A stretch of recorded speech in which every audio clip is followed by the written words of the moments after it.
Ya ayyuhan nas, wahai manusia, tubu ilallahi wastaghfiruhu.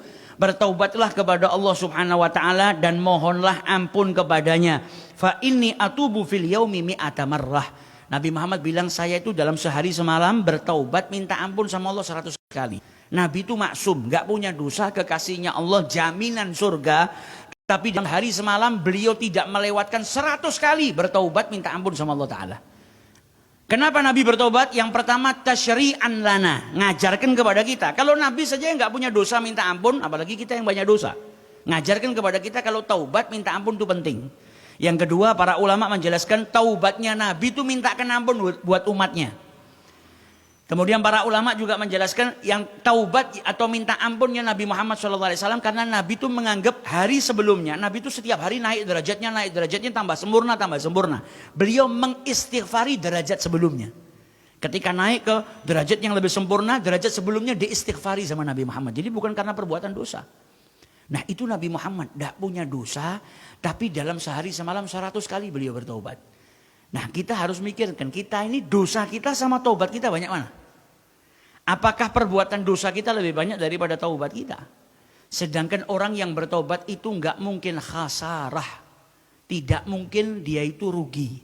Karena dalam Al-Quran disebutkan, innallaha yuhibbut tawwabina wa yuhibbul mutatahhirin. Allah itu cinta dengan tawwabin. Apa tawwabin? Orang yang banyak bertaubat.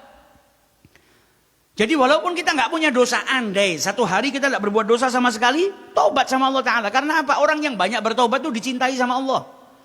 Supaya kita bisa pindah dari derajat hamba yang biasa, naik ke derajat mahbubiyah, hamba yang dicintai oleh Allah Subhanahu wa Ta'ala. Karena apa?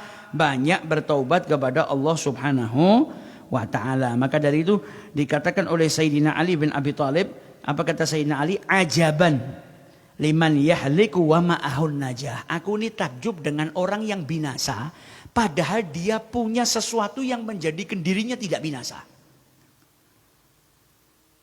Aku merasa takjub, orang ini punya sesuatu yang menjadikan dia itu tidak binasa, tapi kok dia lebih milih binasa. Ada penangkal kebinasaan, kenapa nggak digunakan? Apa kata beliau ketika ditanya, wa mahiyya, apa itu yang menyelamatkan seseorang daripada kebinasaan? At-taubah wal istighfar.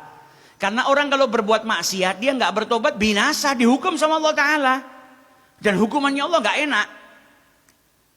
Tapi kata Sayyidina Ali, saya takjub dengan orang yang binasa, padahal dia punya penangkal kebinasaannya. Apa? Taubat.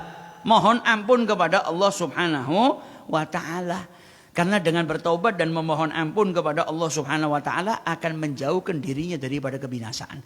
Nah, orang berbuat dosa itu semuanya akan menjadi saksi. Kita berbuat maksiat misalnya di satu tempat, karpet yang kita pijak nanti akan bersaksi di hadapan Allah. Tembok bersaksi, bumi bersaksi, mata bersaksi, tangan bersaksi. Di hari kiamat sekujur anggota tubuh kita ngomong.